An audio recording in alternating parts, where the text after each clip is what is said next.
slideshow. So what's happening is, when I do the slideshow, showing my, okay, that's better. Sorry? Yeah. Cool. Sorry, thanks. Thank you very much. Hi all. My name is Hemant Ojha. And first of all, I would like to thank Paul for giving me this opportunity to speak in front of lovely people. So this is I think this is the second Sydney Testers meetup for this year, right? Second in person. Second in person, yeah. But Paul had already organized a lot of online ones, great ones. And thanks to Planit also for hosting us. Now, here I'm going to talk about the art of crafting personal testing strategies or test strategies. And this term personal testing strategies could mean different to different people based on their own experience. But I will try to highlight or try to explain what do I mean by personal testing strategies and how we can use it into making our testing processes more efficient and which can have a bigger impact in the organization. So talking a little bit more about myself, is the text visible? Yeah, it's right. Okay, cool. Thanks, Paul, for giving me the hint. So yeah, my name is Hemant Ojha. I work currently as a test lead with Versent. Versent is right now is also a part of Telstra Purple. We all know about Telstra, right? So now basically Versent has become the part of Telstra Purple. As you already know, I have 13 years of experience in test automation and development, and I worked majorly in. I spend most of my time in e-commerce products, banking products, and entertainment products. My skills and expertise lies in testing automation, and nowadays I'm trying my hands in cloud engineering as well, because we know that if you talk about test automation, CI/CD is the part of it, and you know CI/CD.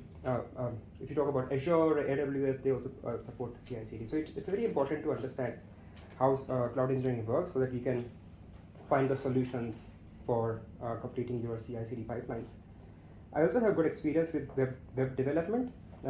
Thanks to my previous company, I had very good very good team members who actually rubbed their magic on me and made me to think as a developer as well, which is a bad thing for a tester, but still it's good. So I also want to, you would notice a small picture of table tennis paddle over here, and I have edited this intentionally because I used to play table tennis. I still play table tennis, but there was a time when I was practicing a lot without much guidance. Although I was playing, I was improving, but not much. But at the end, I injured my right shoulder. It was very bad, very bad. But then, after the recovery, when I went back to the court, and when I went to the coachings and practices, I got to understand that my coach told me that you have to come up with a strategy, because every game has to be played with a strategy, and the strategy should be developed. It gets developed before the games is played, and is implemented when the game is played. So strategy is very important if you really want to make anything more efficient, more impactful, and in the same way, testing strategy also works. Now, in this short or a medium kind of presentation, I'm going to discuss about what exactly the test strategy is. So before moving there, I would like to know how many of us are test leads over here or test managers. Please raise your hands. Amazing. Oh yeah. He doesn't accept it, but he is. Okay. Too humble, isn't it? Yeah, cool. So I can see, but I could see few hands. That means, and how many of us are testing practitioners? Who are not leading but still practicing testing automation. Please raise your hands. Cool, amazing. And any developers? Yeah, this is gonna be a hit on you guys. let's see let's see how you guys take it. I would really look forward for your opinions and your suggestions as well. Cool. So um, so I will take you through my journey of how do I create test strategies, or I created test strategies, and what was what is my thought process behind coming up with a test strategy. What do I think, and how do I interact with people, and how do I see as a product as a whole before coming up with a test strategy. So I will take a very simple example of an e-commerce platform. Um, every one of us would have ordered something from any of the e-commerce website, right? It's very easy, very common nowadays. You have a website, you search through the items, you add it to the cart, you go to the checkout page, and on the checkout page you enter the address, shipping address, where you want it to get delivered. And once you enter the shipping address, some websites like Amazon, if you are on like the Prime account, the shipping is like free. But many of the website, like the merchant website, you'll find the shipping options there, like express option or standard delivery option, which may have differences in the delivery time or in the cost itself, right? So I'm going to go through. I will take you through the journey of how I have designed a test strategy for that particular feature, a feature which shows the shipping codes on the checkout page based on the shipping address. Cool. Actually, I chose this example so that we all can relate to it. You guys do not get yawning at them in the middle, so that I can keep on interacting with you guys. Cool. Then I will also ensure you that I can clarify what exactly I mean by personal testing strategies, and my idea is to deliver the concept here. How you gonna name it, how you gonna use it, it will be completely up to you. But I will, so I'm gonna impart a concept here which was very helpful to me, and in fact it is in my current client situation as well. So talking about test strategy, I was talking to one of my friend back in India a couple of days ago, and I said, how frequently you guys create test strategies? And he said to me that we do it once in a year, and when do you update it next time? He says, we do it every year. That means it is a kind of a document which many people just create and put it aside, do not refer it back. And in this presentation, I'm going to show how you can better keep it updated, because most of us are working in the agile projects. Do we have people here who are still working with the waterfall projects? Waterfall. I work for defense, so they're very traditional, old-fashioned way of doing Yep. things. I can see that. I can understand that. So basically, the testing phase starts at the end of the development phase. Everything you think as legacy, traditional, old-fashioned, I'm pretty sure. Cool. So that's why I'm here to learn better way. Yeah, I hope you will have something to take away from here. So, yeah, but I could be wrong in a way that the test strategies are not updated frequently. Do we have people here who constantly look back at the test strategy document and update it whenever there is a new requirement? Do we do it? Do we have any examples here who constantly updates the test strategy based on the perhaps a new technical specification or new requirements? I think it also depends on if you're working for a service-based or a product-based company, because I worked in both. Service-based was the same once a year. Product-based was a bit different. Yeah. And depends on, you might have to stay strategies for two different products. Mm-hmm. So Yeah, I shared the same experience with you, because when I came up with this strategy, this concept, I was also working for a product-based company. Now, I will take you through my team and my requirement, a hypothetical team and hypothetical product and requirement. I already talked to you about the product. The product is an e-commerce platform, and the feature which we are going to test here is the shipping codes feature. in my team setup was very unique. I was the quality coach and test automation specialist for that team, and there were 8 developers, and I was the only one who was there to guide them, so that they can also become good testers, and they can produce a good quality code and take care of the quality of the product itself. It was very hard for me, but it's still, because before that I worked in environments where we used to have teams and we used to solve problems with the teams. But being an individual with 8 developers, it was a little bit shock. But I will take you through this journey. How did I found the solutions in that as well. So once on a sunny day, our product owner organized a meeting, and he rushed into the meeting room and said, "Guys, we have a new roadmap." And when he walked us through the roadmap, there were tens of features which has to be developed into the next financial cycle. And one of the features which was very important for our team was shipping codes. So if you could see this screen right now, let's suppose this is the e-commerce platform, and initially we had, just an example, right? Australia Post was completely integrated with the e-commerce platform, right? And if we have to introduce or add another shipping provider, we have to update our e-commerce platform completely, which was a monolith. Then after converting the requirement into technical specifications, we determined that we have to come up with a microservice, an independent microservice, because we really wanted to split the monolith into microservices, because microservices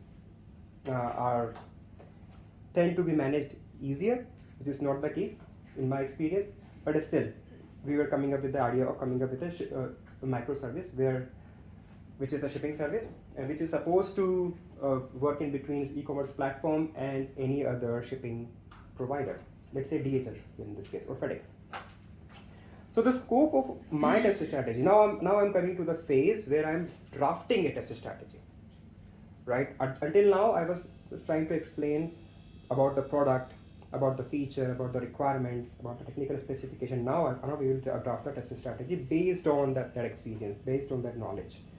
So the scope of the test strategy which I was working on is to just make sure that the shipping codes retrieval is working fine, right? And also we are able to add any new shipping provider with ease, right? That's the main objective, because initially we had to update the monolith and test it completely. But now if there is an extra shipping service, we should be able to do it easily, right?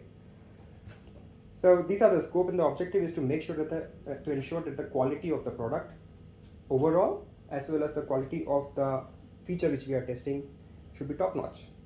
It's very easy to say, but it takes a lot of effort. So coming along with me, you have understood that we are forming a test strategy. We have defined the scope, and we have defined the objective of this test strategy, and then there are other components as well, like testing phases. So when I started working in that company, I understand that they don't have a clear distinction between the phases. There is no such thing like unit testing phase or integration testing phase, but definitely there was a distinction between the developer testing phase and the QA testing phase. It is like system and user acceptance testing phase. There is also a phase for coming up with the test cases, designing test cases along with by looking at the requirements and the technical specifications. And one more component of the test strategy is testing types. What kind of testing we're going to perform in order to ensure the functionality. So we decided with the team that we're going to have white box testing, where we have code walkthrough. We'll make sure that our code coverage is fine, our integration tests are working fine. And then functional testing, which is mostly the responsibility of the developers, because they have to make sure that the product, whatever they're developing, is adhering to the requirements. And regression testing was my part, because I was the test automation engineer there, so I had to make sure that regression testing framework is being maintained, enhanced, and we are adding more test cases to the regression testing suite. All right, we are halfway through. Just be with me, okay? Cool. A test strategy document also has a very important section called risks and mitigations, because if you do not identify what possible risks you may face while testing your feature, then you might lose, or one might lose a lot of time in figuring out how to test this, or perhaps some feature can stay untested. So it's important to identify risks, and one of the identified risks in that feature was third-party testing environment. How we can make sure that the third party, means let's say DHL, right? How we can make sure that DHL will provide us a testing environment to test our feature. And the mitigation for that problem was to mock the third-party integration, just to make sure that we are testing at least our code every time, and we can have our automated test cases against that. Test environments were already over there, but there is something interesting about the integration test environment. Development, we know, right? In the case of integration, since we were splitting our monolith into microservices, so integration environment became a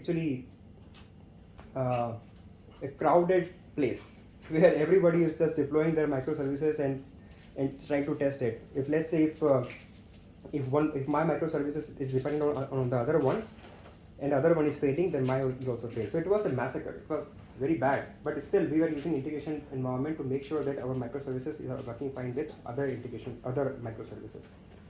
And once the test passes in the integration environment, we go to the staging, and because staging is more stable, and we can mostly this is an environment where a third-party testing was possible. Hemant, Yeah. what sort of tools were you using for the mock services or the virtual services there? See, we were using PHP at that time. So by carefully investigating on the responses, so I think DHL was a REST API. They had given us a REST API documentation. So we knew that there are various mocking tools as well for creating spice and mocks.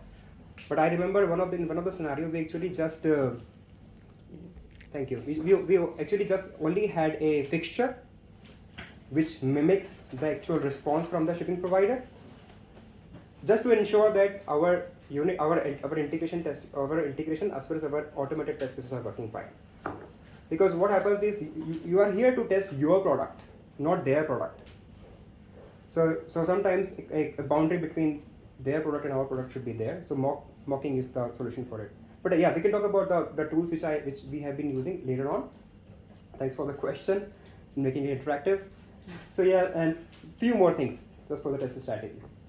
Entry criteria. This is very important. So when I talked to you about the integration environment in the previous slide, we were running our automated regression test, a small subset of automated regression tests, specifically testing shipping service into integration environment, just to make sure that the basic functionalities are working fine, or existing important functionalities are working fine. And another entry criteria which was very important for us was make sure that whenever developers write code, there should be more than 80% of unit test coverage for the newly code written, as well as for the whole project. There should be more than 80% of unit test cases. Exit criteria: test cases should pass, no major bugs where it should be released.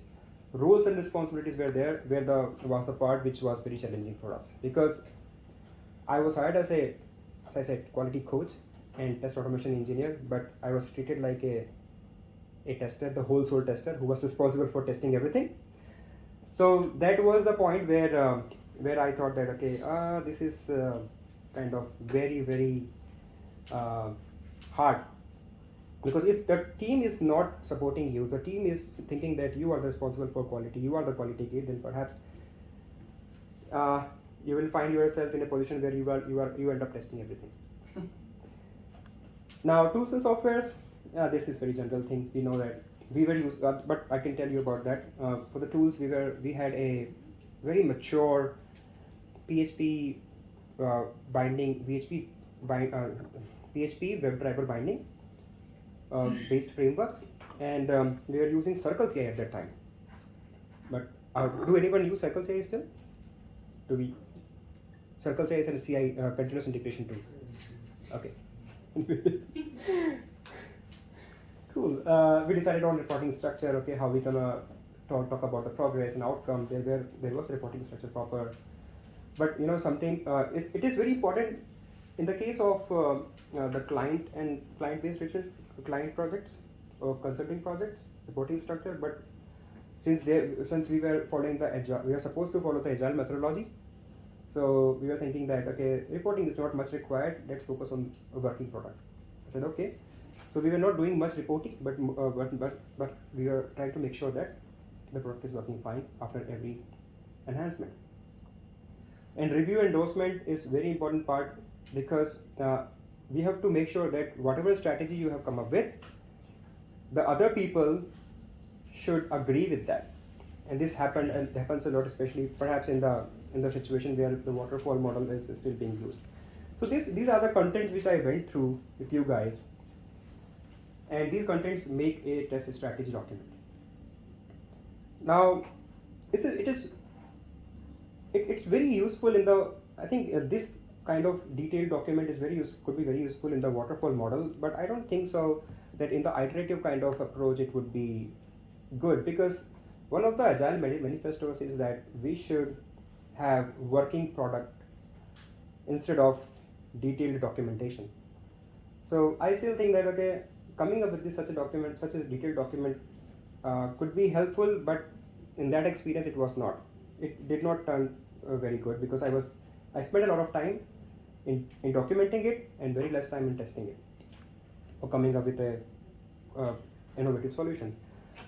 Now, so some of the cons which I figured out or which I realized was that this kind of test strategy document could have lack of flexibility and slow adaptation to change. As I said, people don't refer back to test strategies, or they do refer, but very, very less frequently.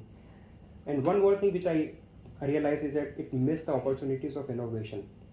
Because if something is like set in stone and not ready to change, then how can you think about innovation in that case? So basically I spent time in creating the test strategy, but it did not work very well. There was no significant improvement in the level of confidence in the releases, and no significant improvement was seen. We were like just not going normally. But it's important to understand that not having a test strategy has cons. Pros are really there. You will have clearer direction, focus, and by the help of when you go through the process of coming up with the test strategy, you will think about how you can efficiently use your resources, what tools you will use, what kind of risks are there. So you will go through all those things which matters while testing. So there are definitely advantages of having a test strategy, but not having one is I think worse. We should have test strategies, because this is something overlapping redundant testing. This is something which was very prominent and very visible in our testing practices before then, and also if you don't have, that means you're gonna be approaching the testing practice in a reactive manner instead of proactive manner. Cool. Now, I just added this slide just to clarify. There is a huge difference between test plan and test strategy. And test plan is like more detailed way of documenting what would be your approach in what phase. I'll give you an example. I talked to you about there are different testing phases, right? Integration testing, unit testing, and user acceptance testing. So when I talk about test plan, I'll describe how the team is going to do the UAT testing in much more details. What is the objective of UAT testing? What are the test cases to be executed in that phase in the schedule? But a test strategy is an overview. You don't create test strategies for specific phases. You create test strategies for an overarching view of the project, right? So for example, test strategy for the whole e-commerce website, which has shipping, payments, orders, blah blah blah, different things, and or an overview of testing types and tools. Cool. Basically, it in the test plan we talk about how to do things or how to test, and then in the strategy we talk about what to test because it has a scope. We define the scope and objectives into it, and why we are using a specific kind of testing for testing that scope. Cool. Now coming along with that journey, just remember that we are testing an e-commerce website, and that e-commerce website has a new feature in the roadmap, which is coming with the shipping service, right? And it is a microservice. Now a new requirement has come into that roadmap, which is a user would be a merchant. Merchant means a person who actually is using that platform to bring his store online. So he has the capability of setting up payment providers, shipping providers, tax providers, and create his own catalog.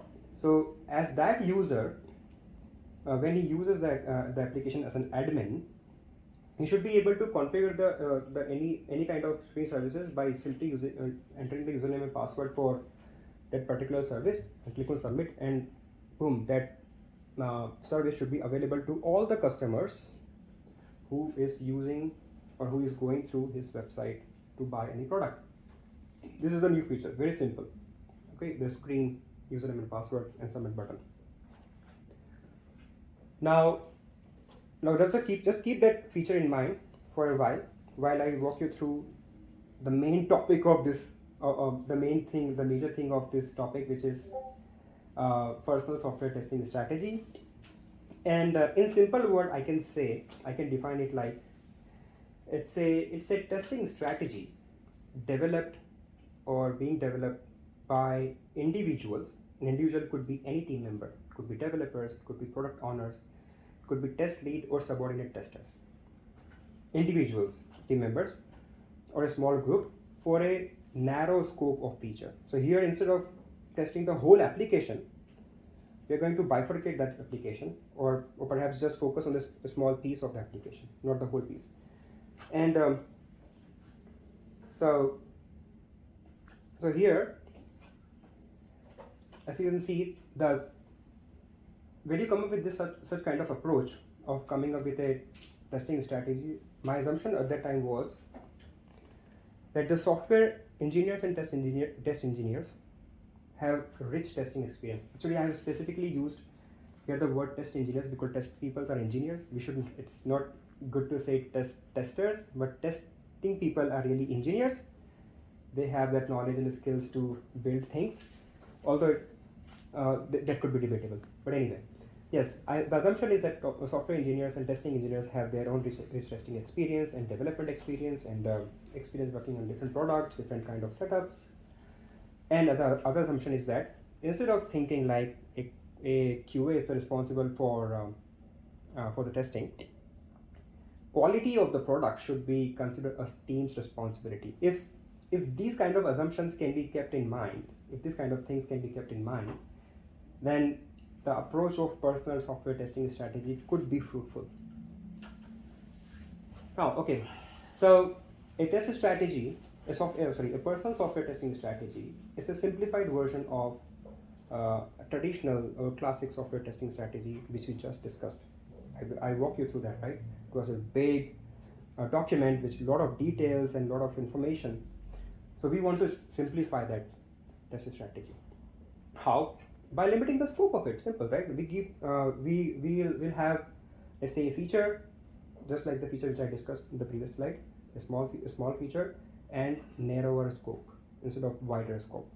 We'll try to keep it simple and short. Why? Because in agile projects, we know that working product is preferred over detailed documentation.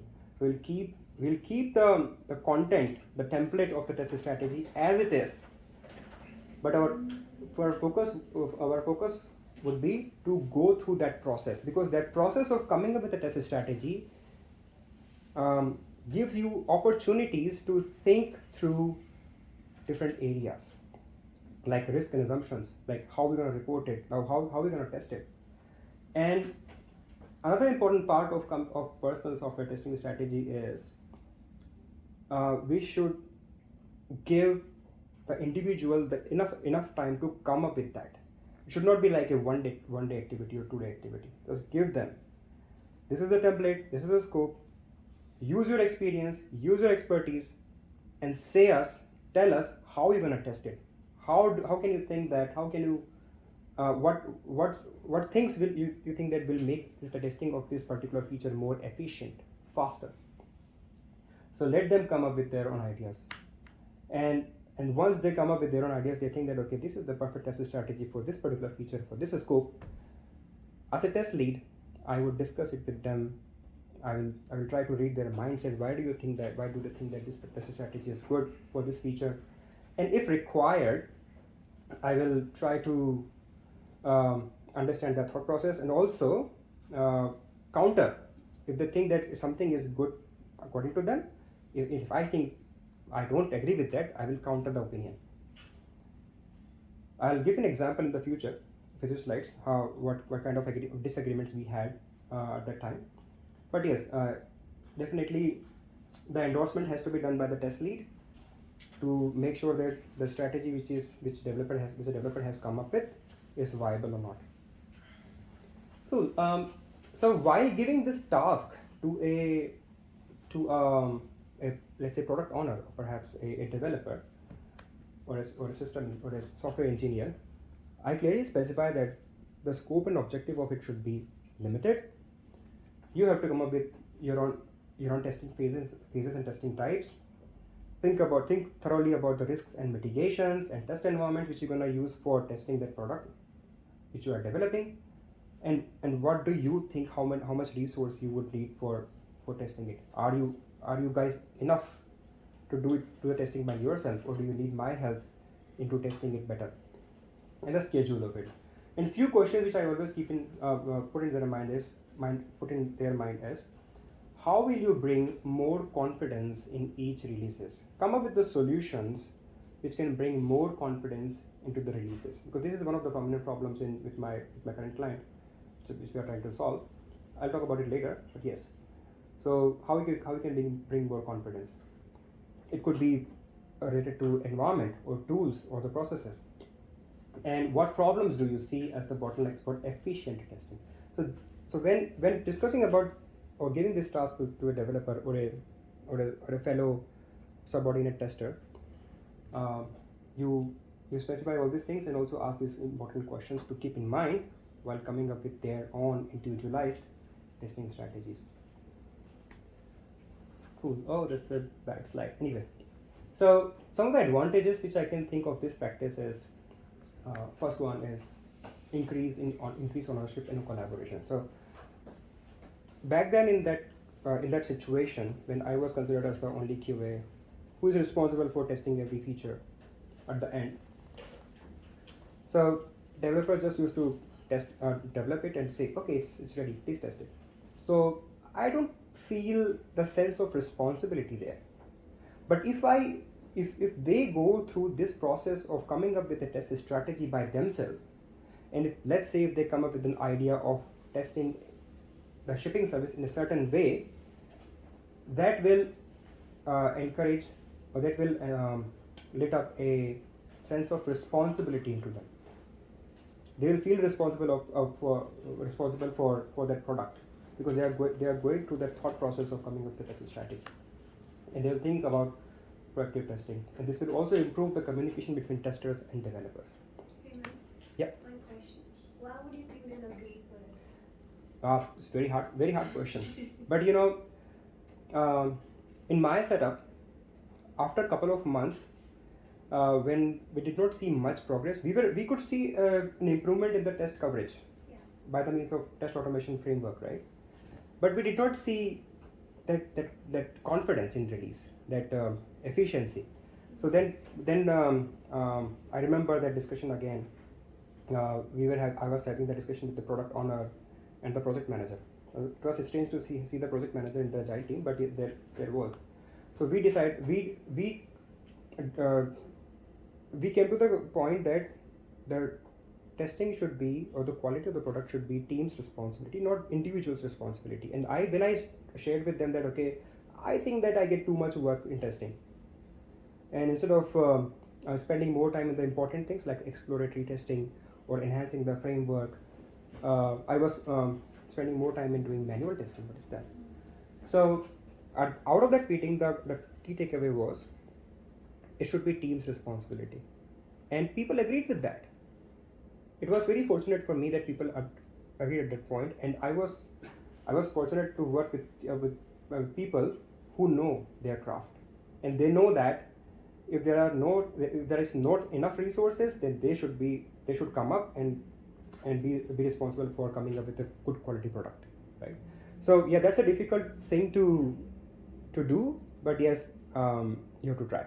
Because there's something called responsibility, but there's something called accountability as well, Mm-hmm. and that's where the problem comes. Yes. Yeah. We'll talk about it later, Yeah, sure. but perhaps from my experience, you can get some more ideas. Cool. So diverse perspective, because okay, we talk about shift left testing a lot nowadays. Some people think that shift left testing means just unit testing and integration testing, more and more, but it's not like that. Shift left testing means shifting the whole testing practices to the beginning of the project, right from the requirement, technical specification review, and unit testing. Now, I think that I have been into situations where I actually could not attend many meetings where requirements were discussed.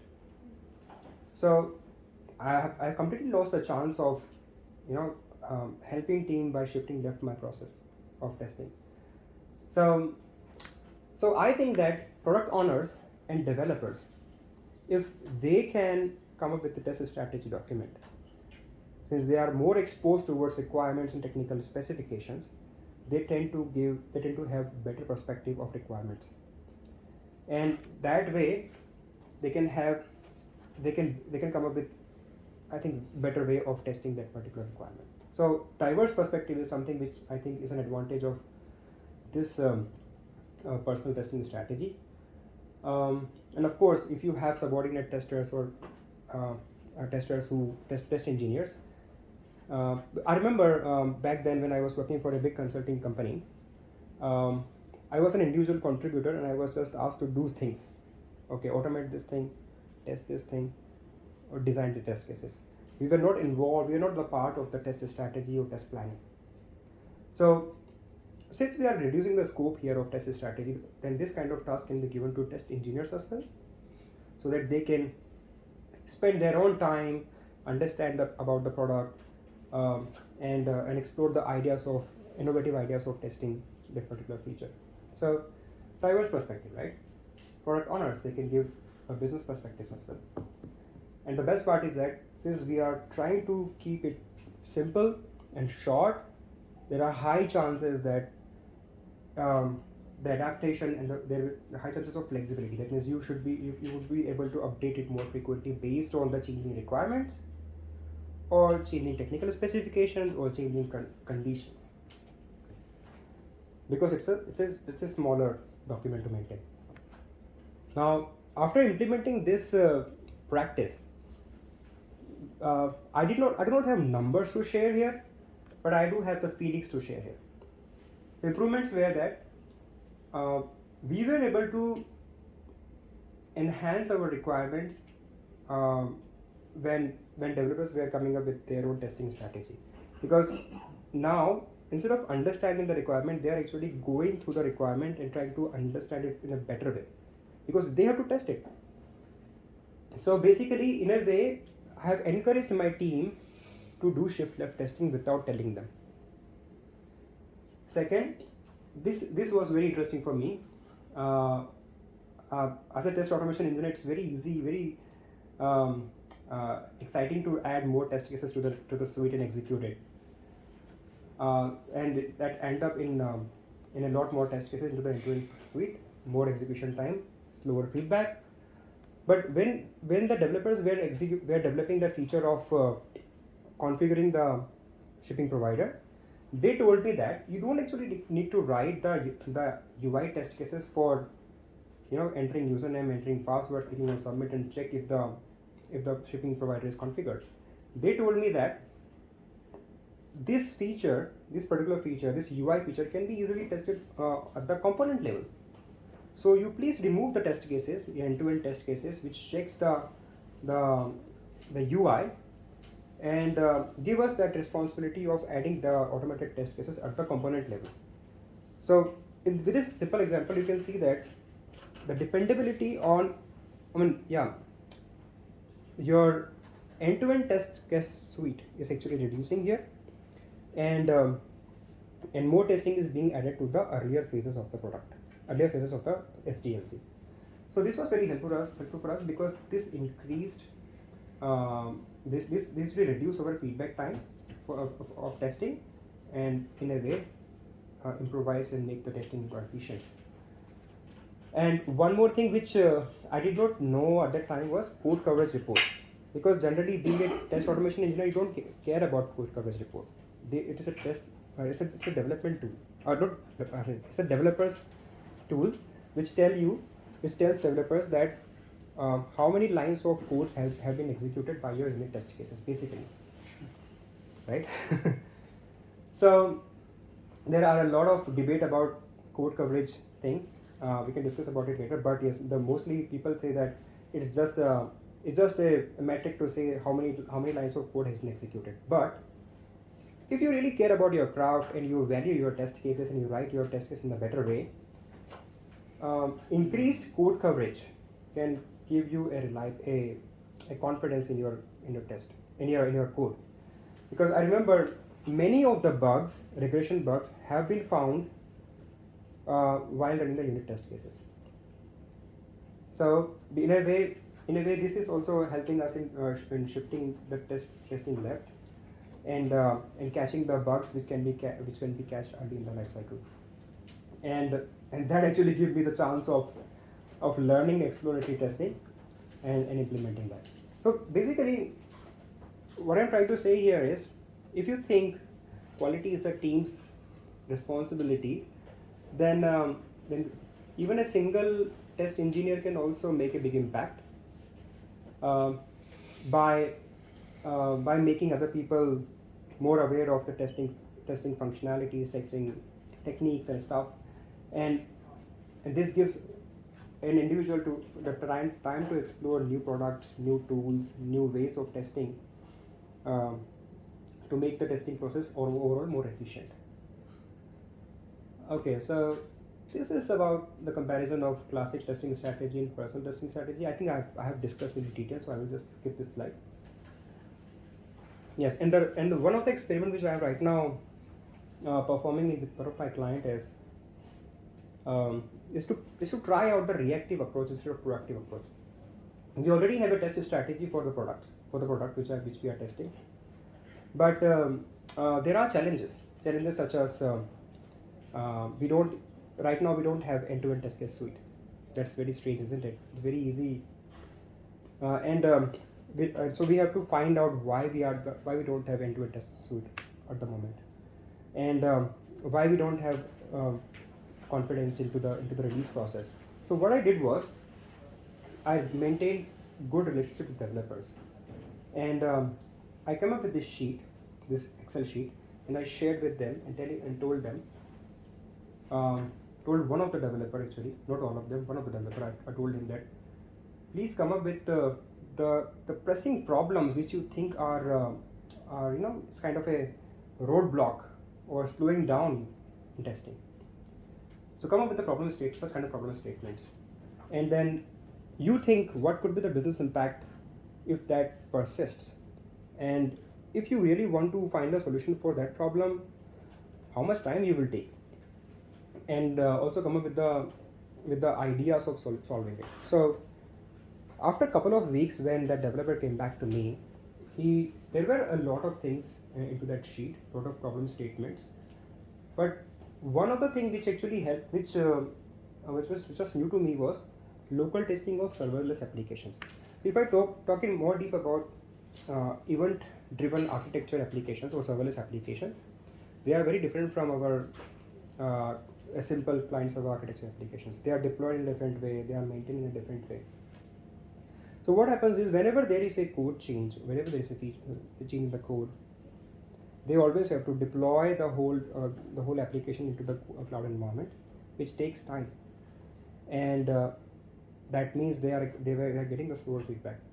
But AWS has also come up with the way of testing their services locally. I'll give you an example. In general serverless application, you have Lambda functions. So keep going. Okay, I'm just gonna finish. And that's right. Keep going. Okay. So in serverless application, you have Lambda functions, DynamoDB, you have queues. Now the good thing is that AWS came up with a solution by which you can actually host those services on a local machine. That means developers can test faster. They can get faster feedback instead of deploying the application into cloud environment. They can run it on the local and get the faster feedback. So the developer told me that okay, if you could have the access to few AWS workshops in local stack application, then perhaps we would be able to test our applications faster on the local machine. So that's an experiment which I am doing currently with my client, and it's a reactive approach, as I said, but it highlights the problems which the developers think are kind of bottlenecks for their testing improvement. So yeah, and once I think that but this could be a part of our overall testing strategy, I just pick it from here and put it there so that it can be referred by the team members as well. Cool. I'm sorry for a very long discussion here. I hope it was interesting, but I would be very interested in answering few questions. All right. Thanks. First of all, I just want to say thanks very much for that talk. And first of all, just give Hemant a round of applause. Very interesting stuff. We'd like to go and have 10 or 15 minutes of Q&A. Anybody have any questions they'd like to start off with? Yeah, so you talk about quality a lot tonight. One of the things with quality is quality criteria. Like how do you measure quality? Like you said, it's simplified and short. So on my last assignment I did a test graduate